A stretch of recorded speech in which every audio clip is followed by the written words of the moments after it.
गांव चक बहादुर हमेशा की तरह पुरसकून और खामोश था।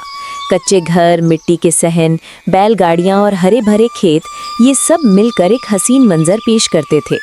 जिंदगी सादा थी मगर खुशियों से भरपूर। लोग सुबह सवेरे उठकर खेतों में चले जाते, औरतें चूल्हा जलाती, बच्चे गलियों में खेला करते। लेकिन उस साल कुदरत ने कुछ और ही सोच रखा था। जुलाई का महीना था जब बादलों ने गांव के आसमान पर डेरे डाल लिए। पहले पहल बारिश का सबको इंतजार था, क्योंकि ज़मीन प्यासी थी। किसान दुआएं मांग रहे थे कि अल्लाह बारिश अता करे ताकि खेतों में जान आए। रात का वक्त था। गांव चक बहादुर में बादलों ने आसमान पर कब्जा जमा लिया था। दूर से बिजली चमकी तो खैरन बीबी बोली, हाय रब्बा, लगता है आज तो जम के बरसेगी। उनका शौहर रहमत चाचा हुक्का पीते हुए बोला, बारिश तो अल्लाह की रहमत है बीबी, परेशान न हो, जमीन प्यासी है, खैर ही खैर है। और वाकई थोड़ी ही देर में बारिश शुरू हो गई। बच्चे खुशी से चीखने लगे। अमजद और उसके दोस्त नंगे पांव बाहर निकल गए बारिश में नहाने। खैरन बीबी दरवाजे से आवाज़ दे रही थी, अरे अमजद, जुकाम हो जाएगा, अंदर आ जा। अम्मी, बस थोड़ी देर और। पूरा गांव खुश था। हर कोई बारिश का मज़ा ले रहा था। मगर ये खुशी ज़्यादा देर न टिकी। अगले दिन भी बारिश हुई, फिर अगले दिन, और फिर उसके बाद भी। चौथे दिन सुबह जब सबने बाहर झांका तो गांव का नाला उबल रहा था। पानी खेतों में घुस आया था। गांव के चौधरी साहब ने सबको बुलाया और कहा, भाइयों, ये बारिश अब मुसीबत बनती जा रही है।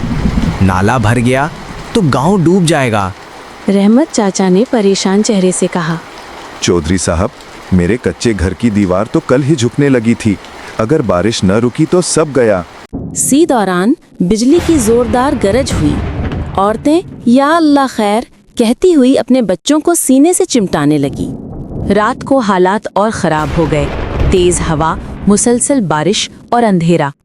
अचानक खैरन बीबी चीख उठी, रहमत, दीवार गिर रही है।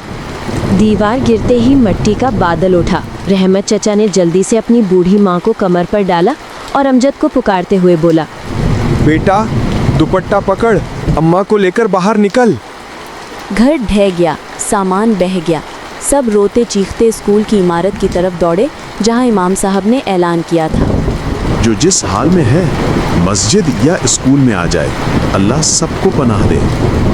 रात भर लोग जागते रहे। बच्चे रो रहे थे, औरतें दुआएं मांग रही थी, मर्द चुपचाप बैठे आसमान को देख रहे थे। सुबह जब रोशनी फैली तो मंजर दिल दहला देने वाला था। आधे घर गिर चुके थे, खेत पानी में डूबे हुए, मवेशी बह गए।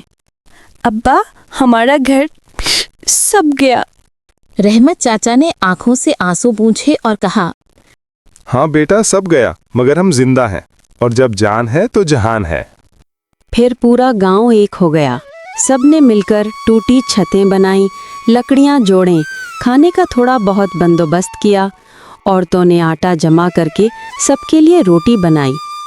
3 दिन बाद आखिरकार बारिश थमी। सूरज निकला तो हर चेहरे पर रोशनी थी। लोग स्कूल के सहन में जमा हुए। इमाम साहब ने दुआ करवाई। रहमत चचा ने आसमान की तरफ देखते हुए कहा, अल्लाह का शुक्र है, उसने हमें हौसला दिया। ये बारिश का कहर था, मगर हमने हिम्मत नहीं हारी। अमजद मुस्कुरा कर बोला, अब्बा, हम नया घर बनाएंगे ना? रहमत ने बेटे के सर पर हाथ रखा। हाँ बेटा, पहले से मजबूत, पहले से अच्छा। और यूं चक बहादुर के लोग फिर से जीने लगे, मिट्टी, बारिश और दुआ के साथ।